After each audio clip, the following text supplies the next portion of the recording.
Ahí. A modo así de esquema general, recordemos que la clase se trató básicamente de mecánica de músculo esquelético, aunque al principio de la clase repasamos algunas características de los tres tipos de músculo. La clase se centró en la actividad de músculo esquelético. Entonces, una cosa así que ustedes pueden ir haciéndose como un esquema grande, ¿sí? En esa clase nosotros repasamos un poquito de lo que es la estructura y la ultraestructura de la fibra muscular, para después pasar a estudiar las propiedades pasivas y activas del músculo esquelético. Dentro de las propiedades pasivas estudiamos lo que básicamente el comportamiento viscoelástico que presenta el tejido muscular, y en la parte de propiedades activas estudiamos el mecanismo de la contracción muscular. Entonces, a modo de repaso, recordemos, acá tenemos un esquema que representa un corte de lo que sería una fibra muscular esquelética. Tenemos representado la membrana plasmática o sarcolema, y como podemos ver en esa membrana plasmática, nosotros tenemos a intervalos regulares invaginaciones de esa membrana, ¿sí? Que viajan a lo profundo de la fibra muscular. Esas invaginaciones son una solución de continuidad de la membrana extracelular, y son muy importantes porque presentan canales de sodio y potasio, como tienen la membrana superficial, y por lo tanto el potencial de acción que viaja a través de esta membrana o sarcolema puede viajar a través de esta invaginación y llegar a lo profundo de la fibra muscular, cosa que es muy importante para que se produzca la contracción. Esta invaginación, como ustedes ya saben y lo pueden leer por ahí, se denomina túbulo T. Como podemos ver, rodeando el túbulo T, ¿sí? Tenemos parte del retículo sarcoplasmático. En concreto tenemos lo que se denominan cisternas del retículo, que son muy importantes porque son el reservorio de calcio del retículo. Además de ese sector, segundito, ahora sí. Además de tener el sector de las cisternas terminales del retículo, también tenemos lo que sería el sector longitudinal del retículo.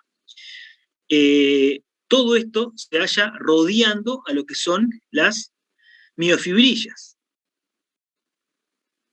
que es lo que tenemos representado acá. Las miofibrillas se disponen, básicamente podemos distinguir dos tipos, los filamentos finos o delgados y los filamentos gruesos.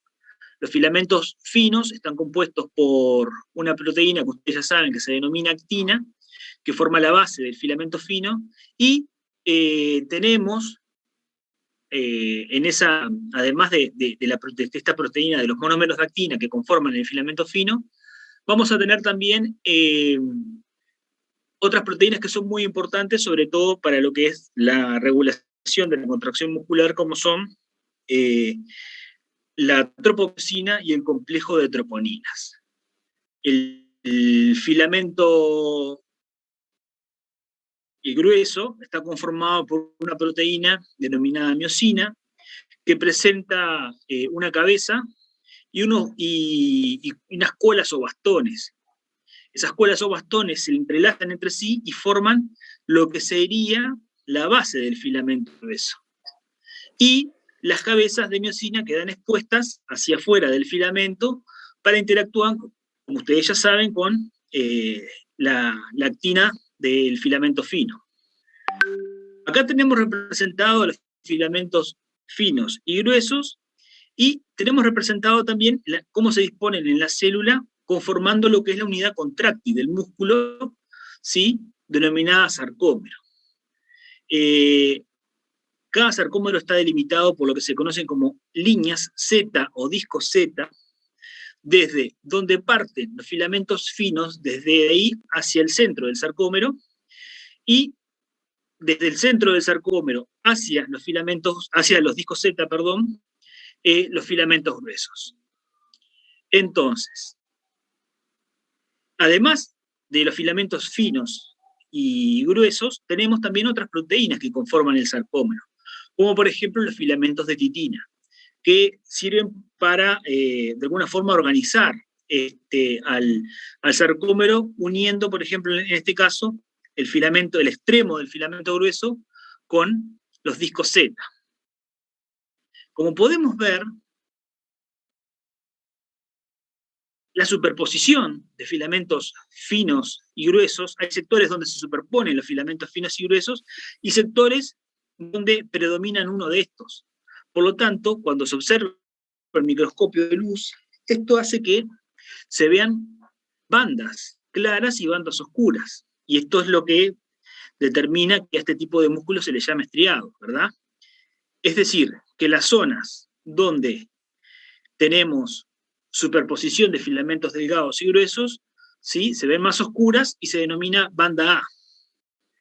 Dentro de esta banda oscura o banda A, que sería de acá a acá, tenemos un sector más claro en el medio, que se denomina banda H, que está conformado solo por filamentos gruesos. Y después tenemos sectores que son más claros, que se denominan banda I, como vemos acá, y acá. Esto sería una hemibanda I, ¿no? Porque la banda I completa se forma con la del sarcómero que le sigue a este, ¿sí?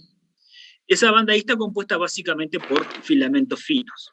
Como podemos ver, acá tenemos representado el sarcómero en dos condiciones. En la de arriba, cuando se encuentra relajado, y en la de abajo, cuando el músculo se encuentra en un estado de contracción. Y este esquema lo que nos estaría mostrando es que básicamente durante la contracción existe una superposición de filamentos finos sobre los gruesos, lo que determina la desaparición de las zonas claras que veíamos acá arriba. ¿Ustedes ven el señalador cuando yo lo muevo? Sí, sí se ve, profe. Sí. Perdón, porque sí, recién ahora me acordé de preguntar. Entonces, tenía entendido algo yo, perdón. ¿Sí? Cuando se estira el músculo, tenía entendido de que era el filamento de actina lo que se estiraba. ¿Puede ser algo eso? En vez de ser la cabeza, digamos, de la... ¿Puede ser algo así? Porque me estoy confundiendo con el dibujo. No entendí mucho. Cuando vos tirás el músculo... Cuando el músculo está contraído, digamos, ¿no? Sí, ¿es el filamento de actina lo que se estira? No es que se estire. Se forma el puente cruzado entre la cabeza de miosina y los filamentos finos, y eso hace que, a ver, acá arriba, esto se une acá y hace que esto se mueva hacia el centro del sarcómero, ¿sí? Hace que todo el filamento fino se mueva hacia el centro del sarcómero. No es que lo estire, lo tironean, si lo querés ver de esa forma, pero esto se une para acá, se forma el puente cruzado, y como vamos a ver, se genera, bueno, por la hidrólisis de ATP que proporciona la energía, se produce un golpe de fuerza que desliza al filamento fino sobre el filamento grueso. ¿Sí? Sí. Bien. Entonces, como veníamos diciendo, cuando el músculo pasa de estar en el estado de contracción, desaparece el filamento fino. Perdón, desaparecen las zonas claras, quedando solo una banda oscura. Y como les decía, esto es lo que fue lo que dio la idea, la base de la teoría de los filamentos deslizantes, que después se comprobó que es realmente lo que ocurre durante el mecanismo de la contracción muscular. Entonces, vamos a entrar ya a repasar las propiedades pasivas del músculo esquelético. Cuando nosotros estudiamos el comportamiento pasivo del músculo, Lo hacemos con el músculo en reposo, es decir, que no lo estamos estimulando. Como dice ahí, vamos a obtener el comportamiento elástico o viscoelástico del músculo. Pero, antes de hacer el experimento con el músculo, lo que vamos a hacer es ver cómo se comporta un cuerpo elástico, llamémosle perfecto, como sería un resorte o un elástico, para así poder compararlo con el músculo. Entonces, lo que hicimos acá fue agarrar un resorte, fijarlo en uno de los extremos y estirarlo, colocándole un transductor de fuerza o de tensión en el extremo de acá abajo. Y de esta forma, a medida que lo estiramos, medimos la fuerza que hace el resorte para volver a su longitud inicial. Eso lo hacemos para distintas longitudes. Lo vamos estirando 1 centímetro, después 2, después 3, después 4. Cada vez que lo estiramos, medimos la fuerza. Cuando graficamos esa fuerza en función de la longitud o de la formación del músculo, como le quieran decir, vemos que para este caso, para el resorte, existe una relación lineal entre la tensión y la longitud. Esa relación lineal se cumple para los cuerpos elásticos perfectos y viene dada por la ley de Hooke, que, como dice ahí, establece una relación lineal entre fuerza y longitud. Si nosotros nos fijamos, la pendiente de esta curva es constante. Esta pendiente se conoce como módulo de Young, y, como dice ahí, para los cuerpos elásticos se mantiene constante para todas las longitudes. Otra característica interesante para los cuerpos elásticos es que si yo hago el experimento de estirar el resorte, ¿sí?, y medir la tensión, obtengo esta curva, y si después voy haciendo el experimento inverso, es decir, voy acortándolo, ¿sí?, la vuelta ocurre dentro de la misma recta. Esto ocurre para los cuerpos elásticos perfectos. Ahora, cuando yo quiero repetir este mismo experimento, pero con un músculo, por ejemplo, de rana, yo voy a ver que cuando lo agarro y hago lo mismo, lo fijo en un extremo y en el otro le coloco un transductor de fuerza. A ver, ¿alguien quiere hacer una pregunta, aparentemente?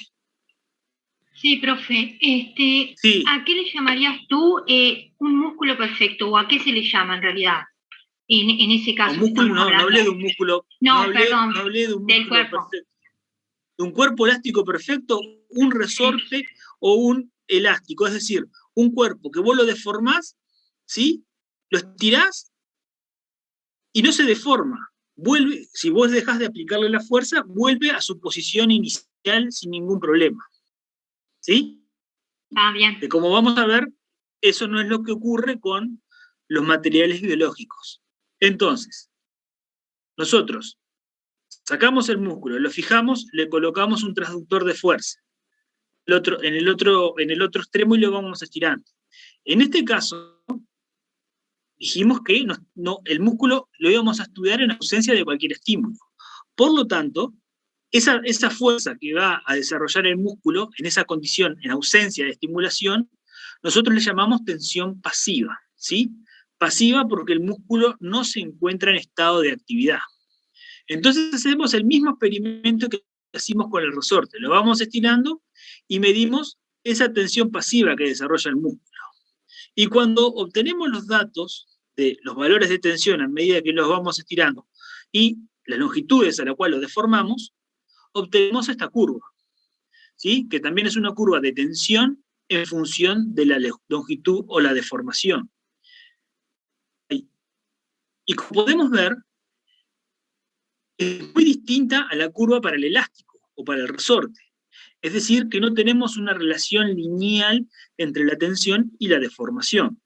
Como podemos ver, para pequeñas deformaciones, ¿sí?, al principio yo obtengo pequeños cambios en la tensión, pero después de un determinado momento, ante pequeñas deformaciones, yo obtengo grandes cambios en la tensión, ¿sí? Es decir, que a medida que lo voy estirando el músculo, este se va volviendo cada vez más rígido, ¿sí? Y como podemos ver, no sigue la ley de Hooke. Este comportamiento, ¿sí?, lo presentan todos los materiales biológicos. No se ajustan a la ley de Hooke porque no son cuerpos elásticos, son como dice ahí, elastómeros. Y si yo hago el mismo experimento que les dije hoy, que hacíamos con el resorte, de estirar el músculo, ¿sí?, hasta donde pudiéramos llegar, y desde acá hacer el camino inverso no sigue la misma línea, sino que el camino vuelve por otro lado. Esta condición, que la presentan también todos los materiales biológicos, se denomina histéresis, cuando el camino de la ida no es igual al camino de la vuelta, ¿sí? Y todo esto, vieron que es distinto a lo que pasa con el cuerpo elástico perfecto. Si nosotros podemos ver, en esta curva, no hay un módulo de Young constante, es decir, la pendiente no es constante. Entonces, no podíamos darle un valor único, sino que tendríamos que calcular varios para el sector que estemos considerando. Es decir, recuerden que el módulo de Young, o la pendiente de la curva, de la gráfica de tensión versus longitud, no es constante. Entonces, así que vimos que el comportamiento elástico del músculo, o viscoelástico, difiere bastante de lo que es el comportamiento de un cuerpo elástico perfecto, ¿sí? Vimos que a medida que lo estiramos, la relación entre tensión y longitud no es lineal. Ahora, lo que vamos a hacer es estudiar cómo se comporta el músculo cuando lo estimulamos. Y para eso, lo primero que tenemos que hacer es, para introducirnos al estudio de las propiedades activas, es definir lo que sería la contracción muscular. Y la definimos como el desarrollo de fuerza por parte del músculo que va a ir o no acompañado en un cambio en la longitud del mismo. Porque como vamos a ver, el músculo puede desarrollar tensión sin acortarse. Y en contraposición a este estado que denominamos contracción muscular, podemos definir como relajación a la vuelta de este estado de actividad al reposo. Y cada uno de estos estados está relacionado con la concentración de calcio que adquiere el citoplasma. Durante la contracción, como vimos en el teórico, existe un aumento del calcio citoplasmático. Y para que se produzca la relajación, tiene que haber una disminución del mismo. Y eso lo tenemos acá. En esta curva, en esta gráfica, perdón, en este esquema, tenemos representado lo que nosotros denominamos acoplamiento, excitación, contracción. Es decir, la serie de fenómenos que empieza con el estímulo eléctrico a nivel de la membrana y culmina con la liberación de calcio del retículo y la consiguiente contracción muscular. Como dijimos hace un ratito, el potencial de acción que se genera en la membrana plasmática viaja a través de los túbulos T hacia el interior. Recuerden que las miofibrillas están por acá. Si no existiera el túbulo T, el potencial de acción viajaría por acá arriba, por la superficie, y el interior de la célula no se enteraría, o por lo menos si se enterara, lo haría de una forma más lenta. Por ejemplo, si una molécula de acá arriba tuviera que viajar al retículo para liberar el calcio, ¿sí?, sería una respuesta muy lenta, que es lo que ocurre, por ejemplo, en el músculo liso, que son músculos, muchos de ellos que presentan una contracción que es secundaria a la liberación de segundos mensajeros. En el músculo esquelético eso es mucho más rápido, porque al existir los túbulos T, el potencial de acción viaja por el túbulo T, y a medida que se adentra dentro de la fibra, ¿sí?, en la pared del túbulo T existen unas estructuras denominadas receptores de dihidropiridina, que son estos azulcitos, que actúan como un sensor de voltaje. Y presentan una interacción con el canal de liberación de calcio del músculo denominado receptor de rianodina. ¿Sí? Ese receptor de rianodina es el canal de liberación de calcio del retículo. Y entonces lo que hace es, cuando viaja un potencial de acción por acá, el sensor de voltaje interactúa con el receptor de rianodina, lo abre y el calcio dentro del retículo está en altísima concentración. Eso hace entonces que el calcio se libere en forma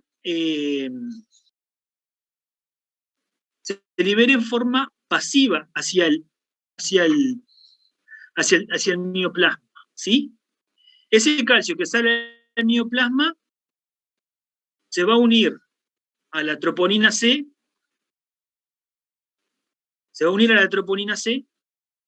la troponina C va a... ¿Se acuerdan que la tropomiosina se encuentra ocluyendo el sitio de interacción entre actina y miosina? ¿Sí? Y el calcio, al unirse a la troponina C, lo que hace es correr todo ese sistema de tropomiosina,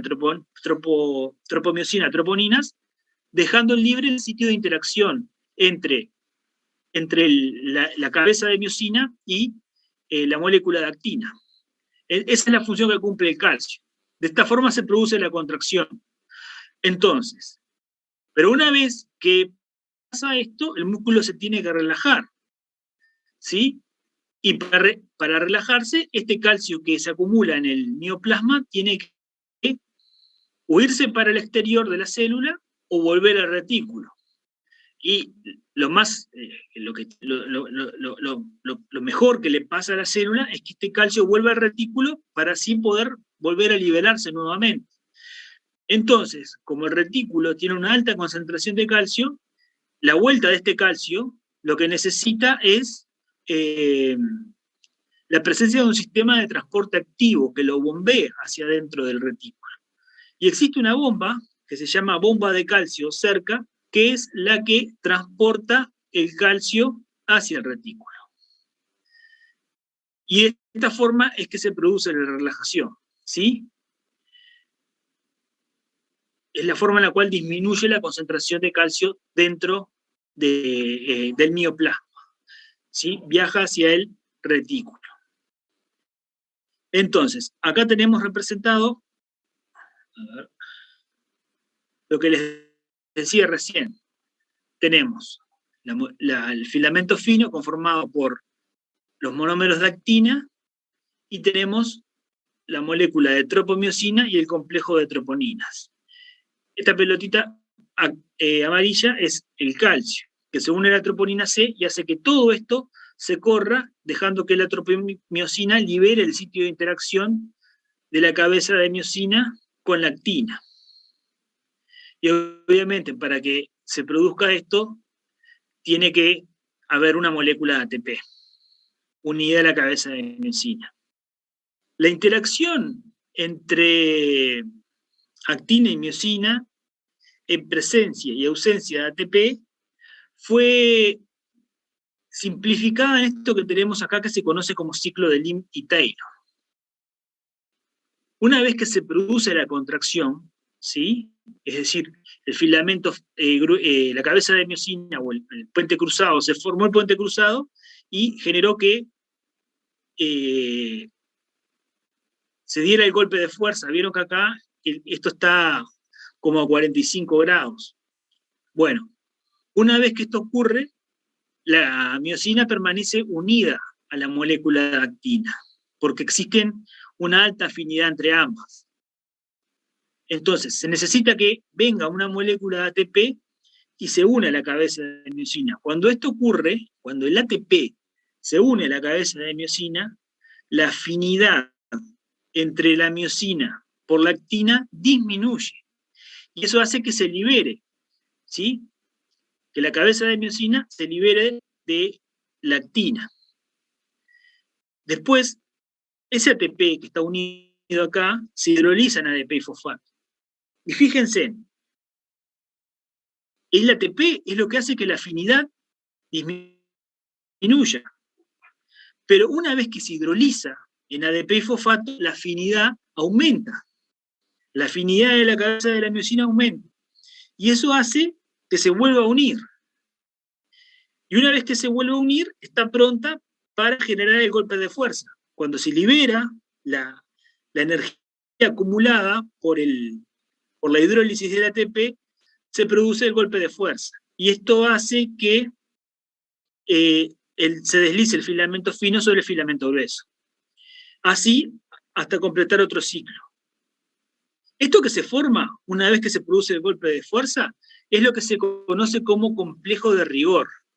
Y, es decir, esta alta afinidad entre actina y entre miosina y actina se mantiene hasta que aparece otra molécula de ATP. Esto es lo que explica, por ejemplo, la rigidez cadavérica. Cuando se depletan los depósitos de ATP, la rigidez se explica, la rigidez muscular, obviamente, se explica por la alta afinidad entre miosina con la actina que hace que el músculo se mantenga como un estado de contractura permanente. ¿Sí? Y eso se debe a la alta afinidad entre estas dos moléculas en ausencia de ATP. Bien, ya Profe, perdón. Repasamos lo que era el acoplamiento excitocontráctil, ya vimos lo que era el ciclo de Lim-Taylor y la importancia que juega el ATP en la contracción muscular.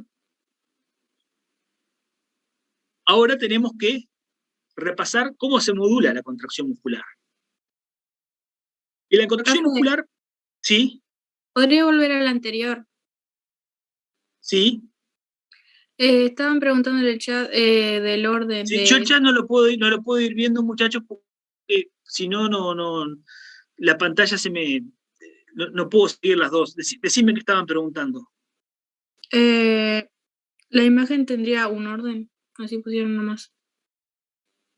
¿Cómo? La imagen tendría un orden. O sea, ¿en qué orden irían las imágenes? Podemos empezar en cualquier lado porque es un ciclo.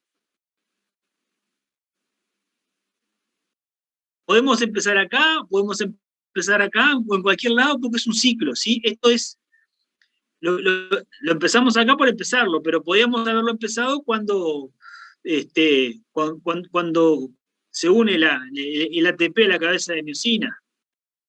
Pero se lo puede empezar de cualquier parte, ¿sí? Yo seguí simplemente el esquema que tenía la figura. Es decir, lo arranqué una vez que se produjo, digamos, el deslizamiento del filamento fino sobre el filamento grueso. ¿Sí? Profe. Fue eso nomás. Ahí va. Profe, entonces perdón, nos acalambramos ¿Sí? por ausencia de ATP, ¿no? No, lo del calambre es por otra cosa. No, Perdón, el calambre, por ejemplo, es por la acidificación del medio intracelular por acumulación de ácido láctico, por ejemplo. Eso pasa porque en los ejercicios así de alta intensidad, en vez de utilizar la glucólisis aerobia, que es la que te da más ATP, vos necesitas disponer de ATP de forma rápida. Entonces se produce glucólisis anaerobia. Y lo que pasa con eso es que la glucólisis anaerobia te produce ácido láctico. Entonces el ácido láctico te acidifica el medio intracelular y dificulta el funcionamiento normal. Esa es una de las razones. ¿Sí? Eso lo explicó el profesor de la jerarquización pasada. Sí, bueno. Eso mismo ayer lo estuvimos viendo en histología. Bueno, está bien, repásenlo con lo del profesor de histología. Bien de bien. Perdón, profe. ¿Alguna pregunta hasta acá? Sí, cuarta vez que intento, pero no me han dejado preguntar. Disculpas, este ciclo se da siempre y cuando el ion de sodio, esté actuando con las troponinas, si no, no se da nunca. El ion calcio. Perdón, ion calcio. Siempre que el calcio esté dentro del músculo se da, si no, no se da nunca. Exacto. El ciclo de Lim-Taylor, como yo les dije, lo que hace es reducir, ¿sí?, y analizar el papel que desempeña el ATP en la contracción. Pero obviamente, para que se produzca esta interacción, en el músculo tiene que sí o sí haber calcio, claro. Bien, entonces, ¿qué es lo que libera las troponinas del calcio para que este ciclo se corte? Todavía no lo entendí. No, las troponinas no liberan nada. Lo que hacen es ocluir el sitio donde interacciona.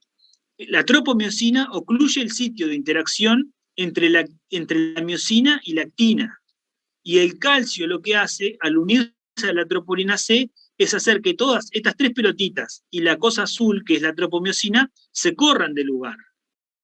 Entonces exponen el sitio donde interaccionan la miosina y la actina. ¿Se entiende? Sí, no, capaz que pregunté mal. ¿Qué es lo que hace que el calcio, el ion calcio, deje a la troponina otra vez como para que se corte el ciclo que vimos recién? Y lo metés para el retículo. En presencia de calcio pasa esto que te dije recién, ¿sí? Pero este calcio no queda siempre unido acá.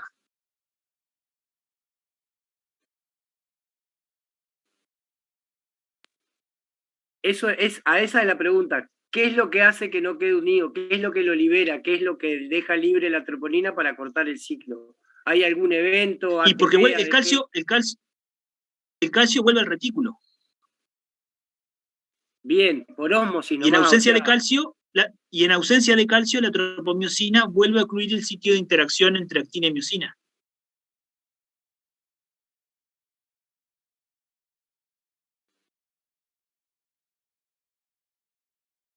Hola. Sí.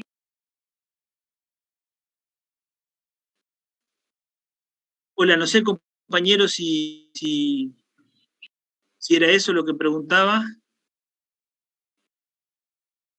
Están poniendo en el chat que se corta. Sí, ¿se corta lo que yo estoy diciendo? Sí, no sé si es mi internet. Sí, no, o sea, a mí también se me está recortando. Se me está cortando a mí también. Muy poco, ¿Pero me escuchan se a mí? corta. Sí, pero un poco cortado. Se entiende igual. ¿Y qué parte se quedaron? Se escucha entrecortado, pero se termina en la. Se escucha bien todo lo que decís. No sé en qué parte se quedaron de a ver, el compañero que estaba hablando recién. Sí, profe. La pregunta mía es, ¿qué es lo que hace que el calcio vuelva por los tubos T afuera o por el evento que sea? ¿Qué es lo que deje que el calcio no esté más unido a la troponina? ¿Hay algún evento o es algo que pasa porque pasa?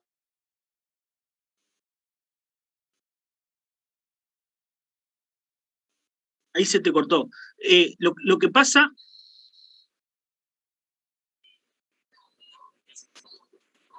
Hola, ¿me escuchan? Sí, profe. Sí, se escucha bien ahora. Lo que pasa es que el calcio vuelve al retículo, ¿sí? O sea, cuando se produce la relajación,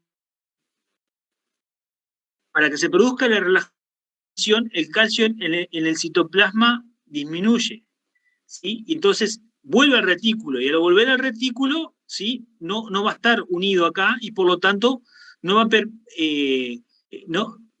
a dejar que interactúen la actina y la miosina. Es eso lo que pasa.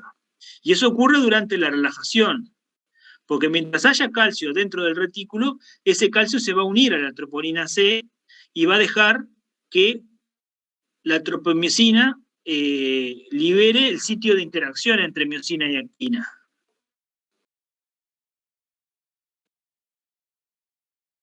No sé si me expliqué. Sí, re claro.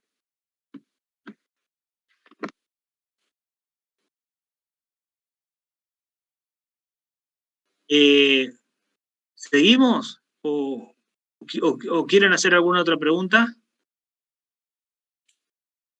El compañero Seguimos. ¿Cómo? El compañero hacer ya una le quedó pregunta? claro, creo que ya podemos seguir. Creo que nadie dijo que tenía una pregunta, pero está. Bueno, seguimos entonces. Sí. Sí. Bueno, nos quedamos acá. ¿Cómo podemos modular la contracción muscular? Esto lo podemos hacer modificando la intensidad de nuestro estímulo o la frecuencia con la cual estimulamos. Entonces, cuando nosotros tenemos un músculo esquelético y lo que hacemos es estimularlo con estímulos de intensidad creciente, vemos que la respuesta mecánica de ese estímulo es cada vez mayor. Esto ocurre porque el músculo esquelético es un músculo multiunitario. Entonces, con estímulos pequeños, yo estimulo un pequeño grupo de fibras. Entonces, la respuesta mecánica es pequeña. Esa respuesta mecánica, cuando la medimos con un transductor de tensión, ¿sí? Obtenemos esto que tenemos acá, que se denomina sacudidas simples. A medida que yo aumento la intensidad del estímulo, la amplitud, es decir, la fuerza que desarrolla el músculo, la amplitud de la sacudida simple es cada vez mayor. Y esto ocurre por el fenómeno del reclutamiento. El músculo esquelético, al ser un músculo multiunitario, yo con un estímulo de intensidad pequeña, estimulo un pequeño número de fibras. A medida que la intensidad del estímulo aumenta, yo voy reclutando más fibras. Y eso ocurre hasta que llega un momento donde la intensidad del estímulo es tal que, por más que siga aumentando la intensidad del estímulo, ya tengo todas las fibras del músculo activadas. Y por lo tanto, la amplitud de la respuesta mecánica va a seguir siendo la misma. Entonces, una vez que yo consigo esa intensidad a la cual el músculo responde, ¿sí? De forma, digamos, total, ¿sí? Yo lo que voy a hacer es modificar la frecuencia del estímulo. Si yo aplico dos estímulos separados en el tiempo, como ocurre en este caso, obtengo dos respuestas mecánicas separadas. Pero a medida que aumento la frecuencia, es decir, el espacio temporal entre cada uno de los estímulos se va acortando, yo obtengo este fenómeno que tengo acá. ¿Sí? Las respuestas mecánicas se suman. Y esto se produce, ¿sí? Por lo que vemos acá abajo. Porque la duración de la respuesta mecánica es mayor que el estímulo que la desencadena. ¿Sí? Por lo tanto, si yo aplico un estímulo, el músculo se contrae y se empieza a relajar, y cuando se empieza a relajar, lo estimulo nuevamente, esa nueva respuesta mecánica se suma a la anterior. Y yo puedo seguir aumentando la frecuencia del estímulo, ¿sí? Y eso va a hacer que las respuestas se sigan sumando y que la tensión desarrollada por el músculo sea cada vez mayor, hasta que llega un momento donde la frecuencia de estímulo es tal que llegamos a esta condición denominada contracción tetánica, ¿sí? Donde obviamente la tensión que desarrolla el músculo es mayor y se mantiene en forma de meseta durante el tiempo. Es decir, que modificando la frecuencia con la cual estimulamos, pasamos de sacudidas simples a sumación, a tétanos incompleto y por último al tétanos completo o a una contracción tetánica. Entonces, una cosa que me preguntaron hoy de tarde, esto no se mantiene así por mucho tiempo, ¿sí? Son cientos de milisegundos lo que tenemos acá. ¿Qué pasa si yo mantengo estimulando el músculo a esta alta frecuencia? ¿Qué le va a pasar? Fatiga. Puede desgarrar. No se va a desgarrar, se va, como creo me parece que dijo alguien por ahí, se va a fatigar, ¿sí? Es decir, la capacidad de mantener esa contracción durante tanto tiempo no se mantiene, el músculo se fatiga, ¿sí? Ya sea porque se depleta los depósitos de ATP, ¿sí? Y todo eso, contribuye a que esto no se mantenga constante en el tiempo. Es decir, se lo puede hacer durante un cierto tiempo, pero después el músculo no lo va a poder mantener. Y eso ocurre cuando el músculo se fatiga. Bien. Entonces, ahora el experimento que vamos a hacer es repetir la curva de longitud-tensión que hicimos hoy para el músculo, pero además de medir la tensión pasiva, lo vamos a estimular, ¿sí? Le vamos a provocar una contracción tetánica y vamos a depender. ¿Cómo depende el estado ese de contracción del músculo a distintas longitudes del músculo? Entonces, yo aíslo el músculo, lo fijo en un extremo, en el otro le coloco mi transductor de tensión. Recuerden, en ausencia de estimulación, ¿qué tensión voy a medir? La pasiva. Muy bien. Y cuando comienza a estimular, ¿qué voy a medir? La pasiva más la activa. La tetánica. La tetánica. Recuerden que siempre partimos de un valor de tensión pasiva. Es decir, que cuando lo estimulamos, la tensión activa se va a sumar a esa tensión pasiva. O sea que durante la estimulación vamos a tener las dos tensiones, la suma de la pasiva más la tensión activa. Entonces, en todo momento... Debería ser al revés de lo que se veía hoy. Sería una ¿Cómo? curva, pero que la curva, por lógica, yo no sé, pero la curva debería ser al revés de lo que había hoy porque le estás poniendo energía. ¿No se entendió? No, bueno, ya vamos a llegar. Perdón.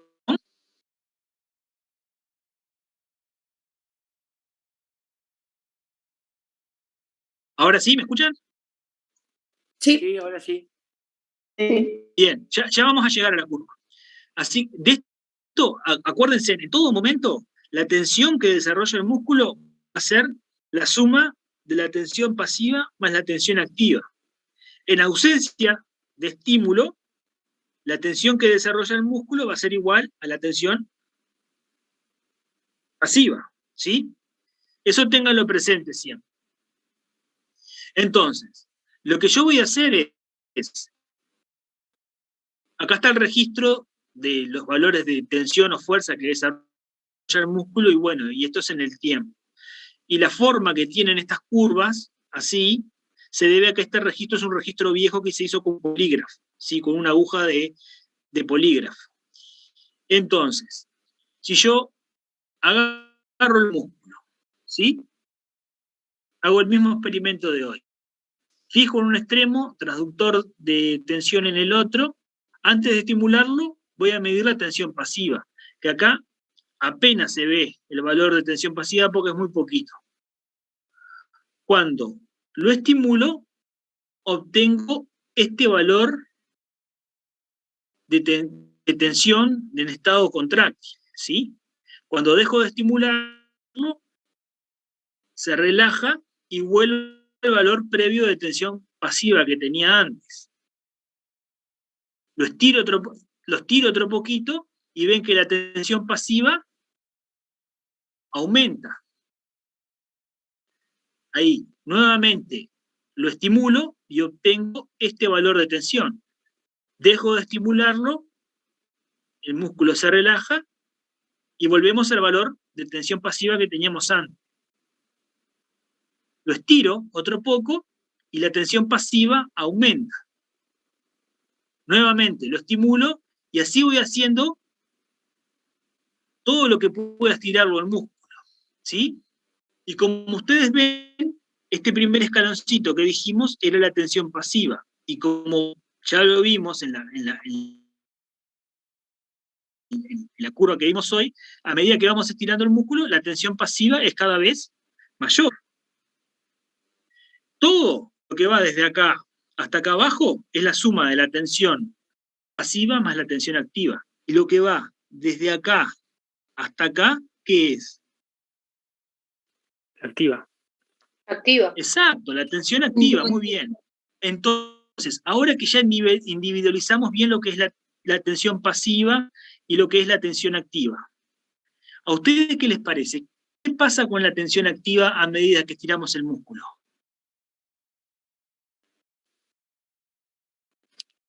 Se va acercando Va al valor disminuyendo, de la ¿no? pasiva. A ver.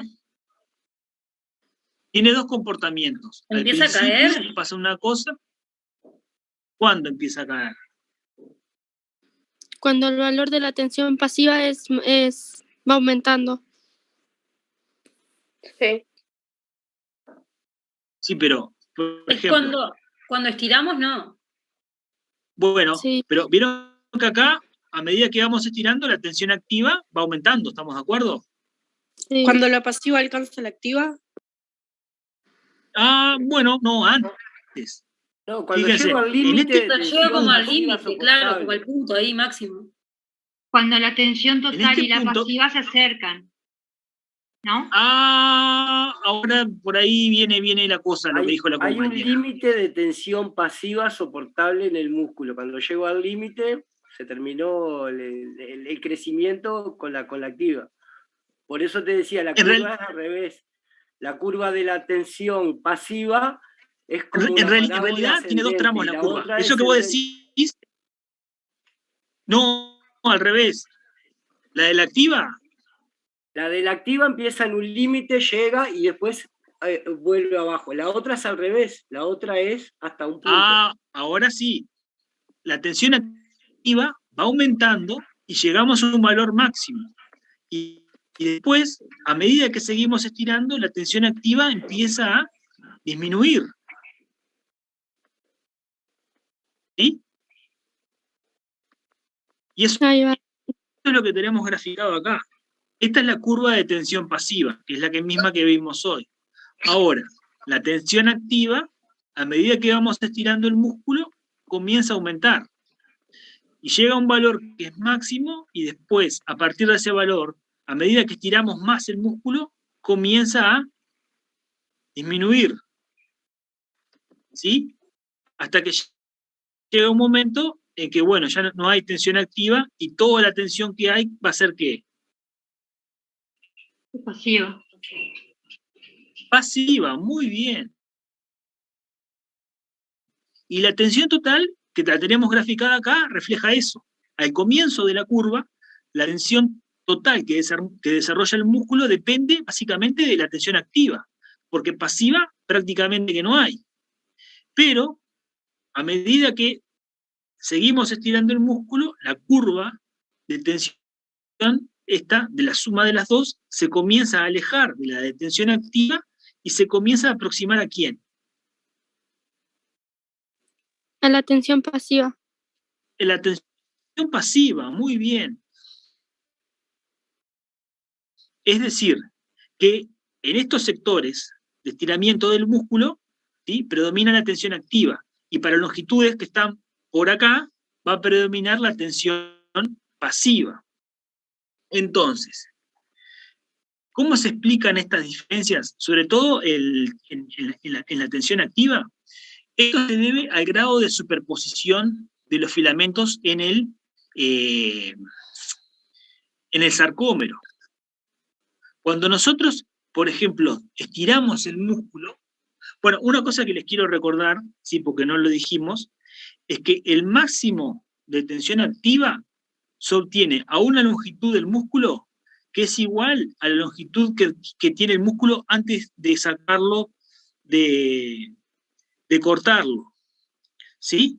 Esa longitud, si ustedes se recuerdan de haber visto en el teórico, nosotros la denominábamos longitud de reposo del músculo. ¿Sí? Y es la longitud a la cual el músculo se encuentra en sus inserciones óseas habituales. Cuando nosotros vamos a retirar el músculo y cortamos uno de los tendones, ese músculo se acorta. ¿Sí? Es decir, que cuando nosotros empezamos el experimento, no empezamos en la longitud de reposo, sino que empezamos en un valor menor. Es decir, que el músculo, cuando está en sus inserciones fisiológicas normales, está sometido a un pequeño estiramiento. Y ese pequeño estiramiento hace que el desarrollo de fuerza sea el óptimo a esa longitud, ¿sí? Y ese desarrollo de fuerza es máximo a esa longitud, porque a esa longitud es donde el sarcómero, el grado de interdigitación de filamentos finos y gruesos es tal que es óptimo para que se dé el mayor número de puentes cruzados, ¿sí? Para longitudes menores o mayores a esa longitud de reposo, el grado de interdigitación de los filamentos finos y gruesos no es el óptimo, ¿sí? Porque para longitudes menores,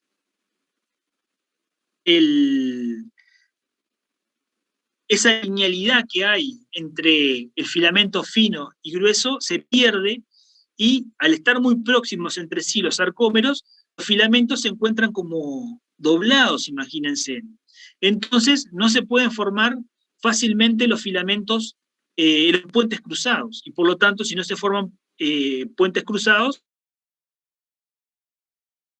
la tensión que desarrolla el músculo, la tensión activa va a ser muy baja.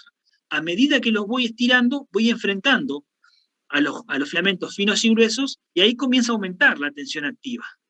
Llegamos a un máximo, ¿sí? Donde, como les dije recién, el grado de interdigitación es el mejor posible, y por lo tanto la fuerza que desarrolla el músculo va a ser máxima. Pero a partir de este punto, a medida que yo sigo estirando el músculo, los filamentos finos y gruesos se empiezan a alejar, ¿sí? Entonces el número de puentes cruzados que se puede formar es cada vez menor, y por lo tanto, al haber menor número de puentes cruzados, el desarrollo de tensión va a ser cada vez menor, y por eso a medida que lo estiramos, la tensión activa cae, porque disminuye el número de puentes cruzados que se pueden formar, y por lo tanto la tensión cae. Y es por eso que al caer la tensión activa, ¿sí? A medida que estiramos el músculo, la tensión que va a desarrollar el músculo va a depender básicamente ¿de quién? De la tensión pasiva. Exactamente, de la tensión pasiva. Esa es la explicación de la forma de campana que tiene la curva de tensión activa. Recordar, el máximo de tensión activa se obtiene a la longitud de reposo del músculo. Para longitudes menores o mayores, el grado de eficacia en la formación de puentes cruzados disminuye, y por lo tanto, la tensión que va a desarrollar el músculo va a ser menor. ¿Sí? Sí. Bien. Para ir terminando la parte de músculo y antes de repasar palanca, vamos a repasar brevemente los tipos de contracción que estudiamos. Los tipos de contracción que estudiamos son, bueno, la primera de todas es cuando nosotros,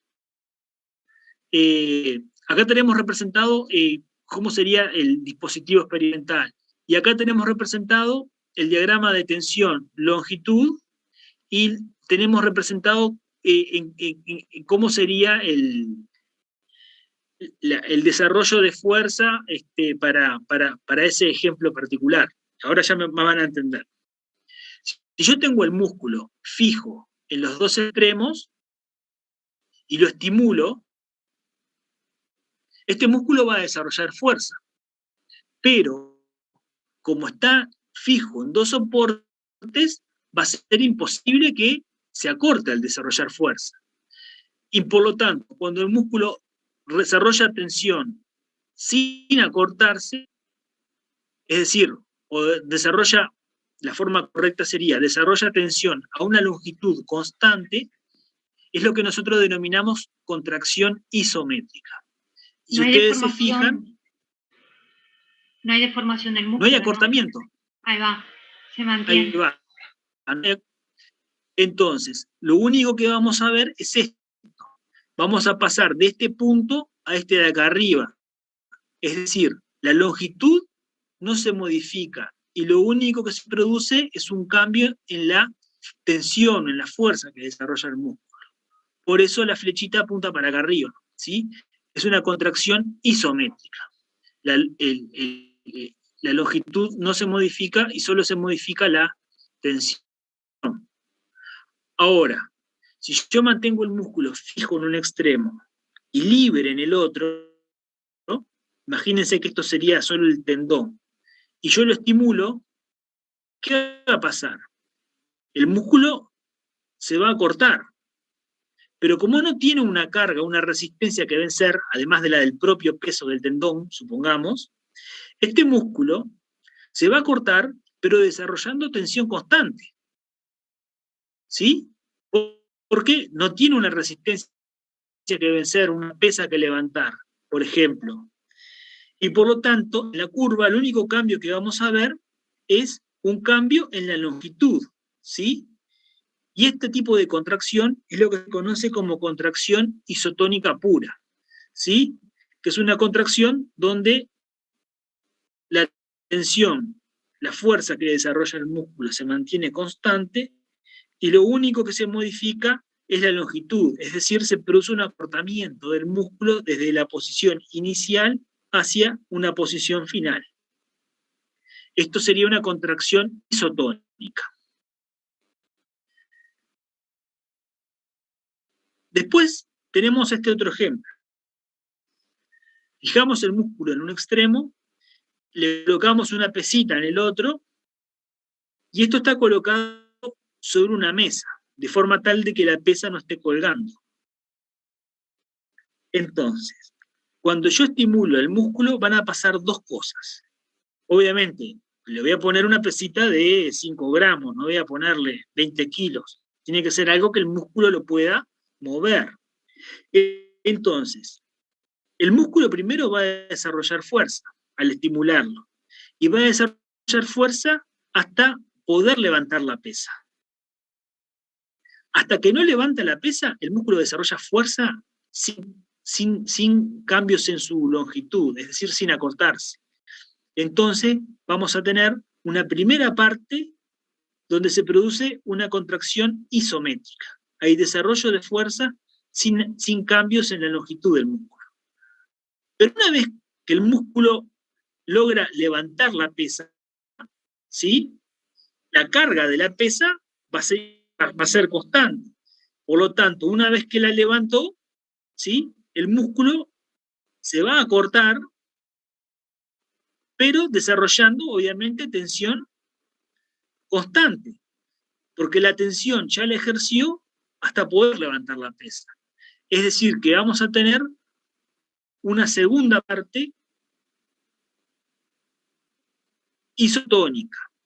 Es decir, que al principio tenemos una primera fase isométrica y después una segunda fase isotónica. Y esto es lo que se conoce como contracción a poscarga, ¿sí? Que presenta dos fases bien definidas. Y por último, tenemos esta otra que parece un poco más sofisticada.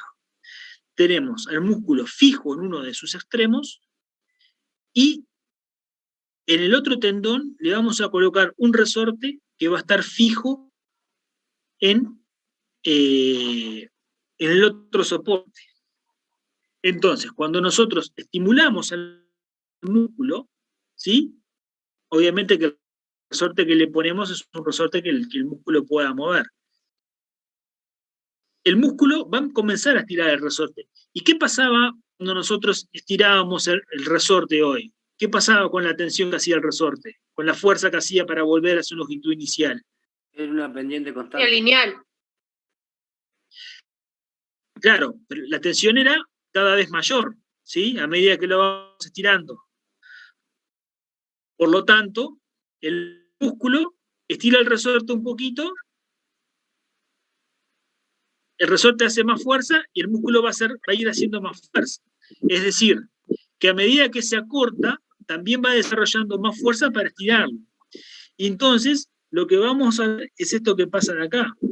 El músculo cambia su longitud, es decir, se acorta, desarrollando también tensión, ¿sí? Es decir, que acá no vamos a ver dos fases bien marcadas como veíamos antes, sino que vamos a tener un acortamiento combinado con un aumento en la fuerza que realiza el músculo, ¿sí?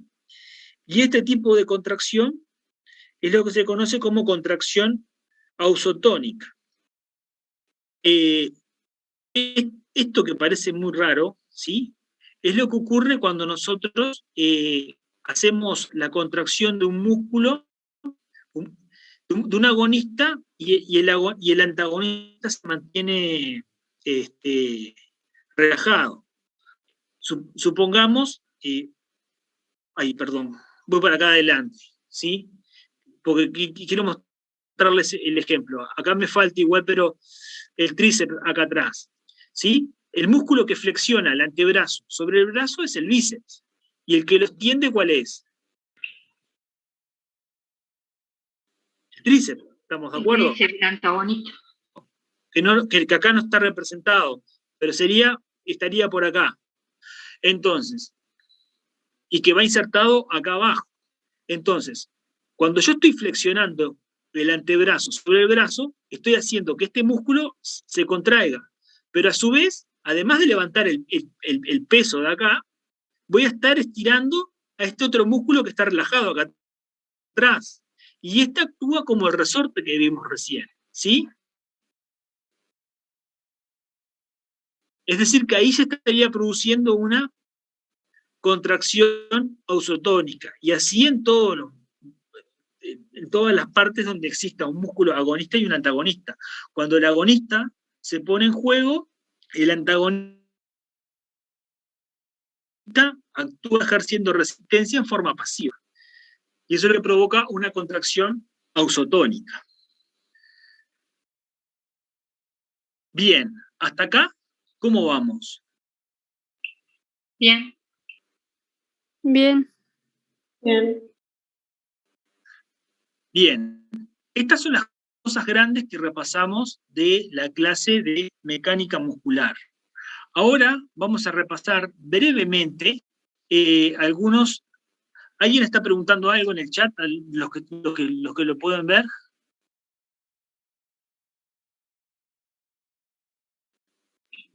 Preguntan, dice, la ausotónica tenemos un acortamiento y qué más, porque se le cortó.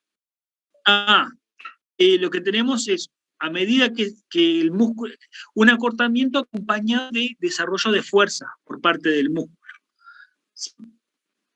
Por eso se modifican las dos a la vez.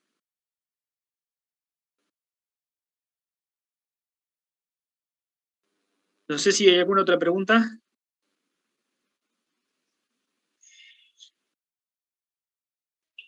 No, no aparece nada.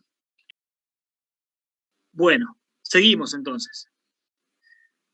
Para finalizar, vamos a repasar los 3 tipos de palancas que vimos en la clase.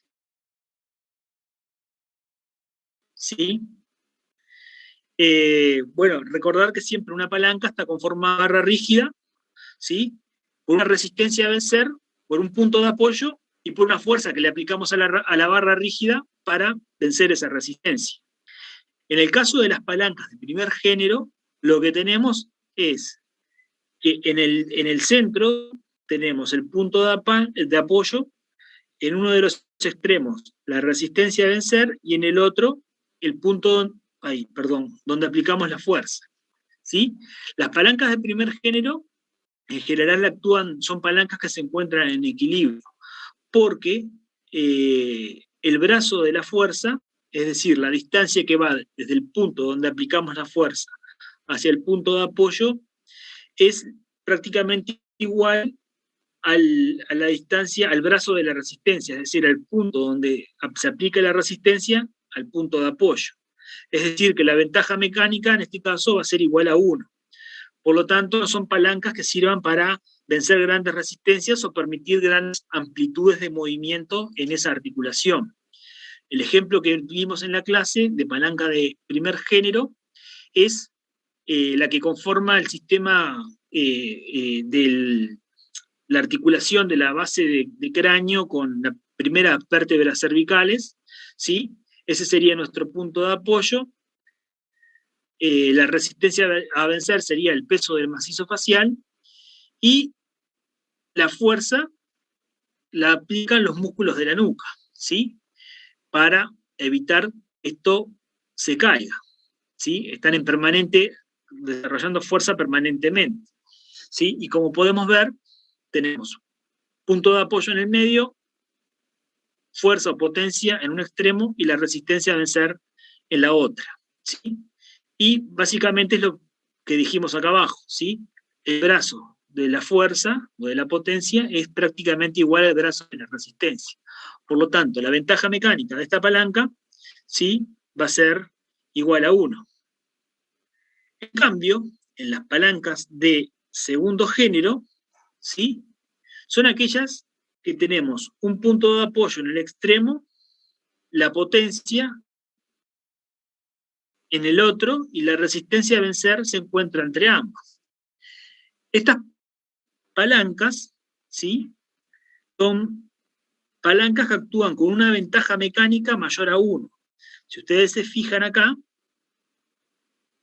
el brazo de la potencia es mayor al brazo de la resistencia, ¿sí? Es decir, que son palancas que permiten vencer grandes resistencias, como sucede al pararnos en punta de pie. Al pararnos en punta de pie, ¿sí? Acá tenemos el apoyo, en el centro la resistencia de vencer, que es el peso de nuestro propio cuerpo, y la fuerza la aplican los músculos de la pantorrilla. Como pueden ver ahí, esta es una palanca que permite vencer una gran resistencia.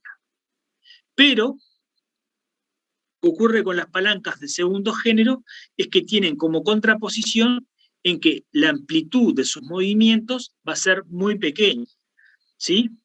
Porque al pararnos en punta de pie, la amplitud del movimiento es muy pequeño. Si lo comparamos, por ejemplo, con las palancas de tercer género. En las palancas de tercer género, ¿sí? Tenemos el punto de apoyo en un extremo, la resistencia en el otro, y entre las dos vamos a tener el punto donde aplicamos la fuerza para vencer la resistencia.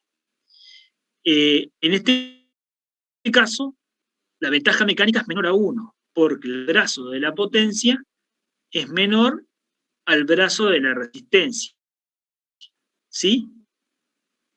Un ejemplo de este tipo de palancas es la que vimos recién, que es cuando flexionamos el antebrazo sobre el brazo, ¿sí? El punto de apoyo va a ser la articulación del codo, la resistencia a vencer es, bueno, el peso de la mano o lo que tenemos cargando en la mano, y quien aplica la fuerza es el músculo bíceps.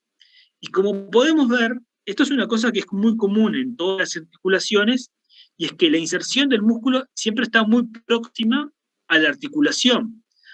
Por lo tanto, el brazo de la fuerza, de la potencia, es muy pequeño si lo comparamos con el brazo de la resistencia. Por lo tanto, esta palanca actúa con desventaja mecánica, porque no permite vencer grandes resistencias. Pero en cambio, lo que permite es que se pueda realizar, exacto, una gran apertura en los movimientos, ¿sí? Que esto es lo que permiten.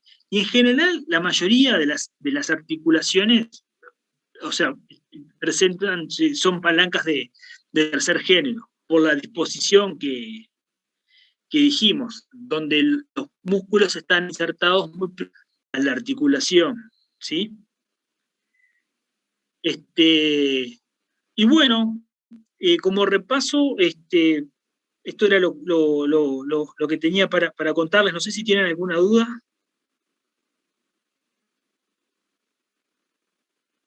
No se usa ninguna ecuación para hallar algo, porque yo vi unas ecuaciones, no sé. ¿Cómo? Si no hay alguna ecuación. En esta clase, En esta clase vimos una sola ecuación, que fue más o menos, que fue la de la ley de Hooke, ¿no? Bien. Esa era mi pregunta. O no sé. Pensé que se usaban más. No sé Ay, cuál no otra escucho nada, escucho todo vimos. trabado. No sé si vimos alguna otra ecuación. No vimos, por eso pregunté. No. Si no lo dimos, no va más nada. Profe, está un poquito Después en la el chat, a ver si puedes repetir lo de autosómica o algo así. Auxotónico. Eso. Bien. La contracción auxotónica es esta que tenemos acá. Fijábamos, el extremo del músculo, uno de los extremos, al soporte, el tendón a un soporte, y el otro tendón se lo atamos a un resorte. Y ese resorte está fijo en otro soporte. Entonces, cuando estimulamos el músculo se va a cortar y va a desarrollar fuerza para estirar el resorte. Pero a medida que estiramos el resorte actúa como una resistencia y por lo tanto el músculo tiene que desarrollar más fuerza a medida que va estirando. Entonces, lo que tenemos ahí es que el músculo se corta, pero a medida que se va cortando también va desarrollando mayor fuerza. Entonces, la contracción auxotónica es lo que tenemos representado acá. Es aquella donde se produce un desarrollo de fuerza por parte del músculo acompañado de un acortamiento del mismo. Profe, ¿puede ser que se vea cortada ¿Sí? la pantalla? Porque usted cuando dice que la parte de abajo, no se me ve contracción auxotónica, porque me parece que como que no vemos bien, me parece, toda la gráfica. A mí se me ve bien. Se ve bien acá. En realidad, porque no entendía cuando decía que era mayor tensión y menor alargamiento.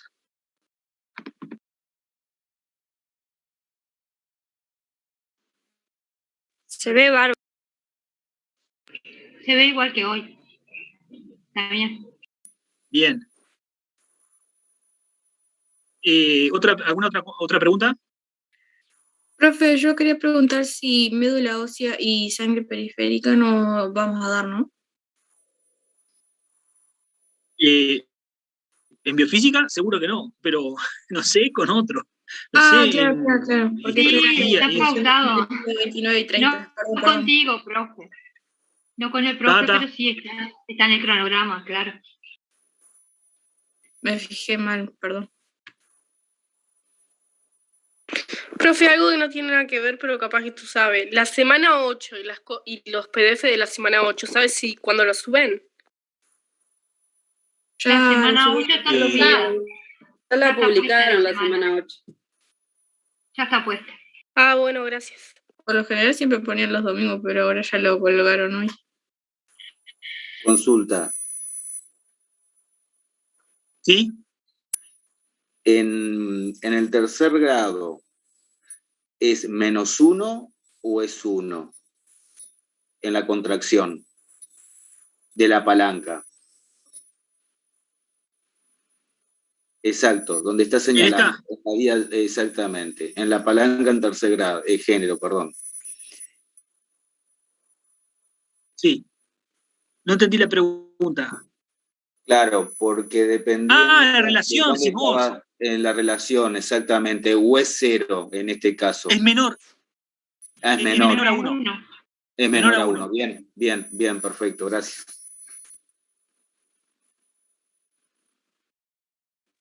Profe. Bueno, pregunten, ¿sí?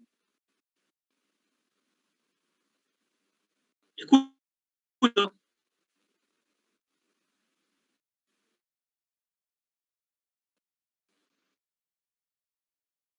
Creo que se me cortó. Profe, ¿va a subir alguna otra autoevaluación de esto o no? No. Profe. Sí. Escucho.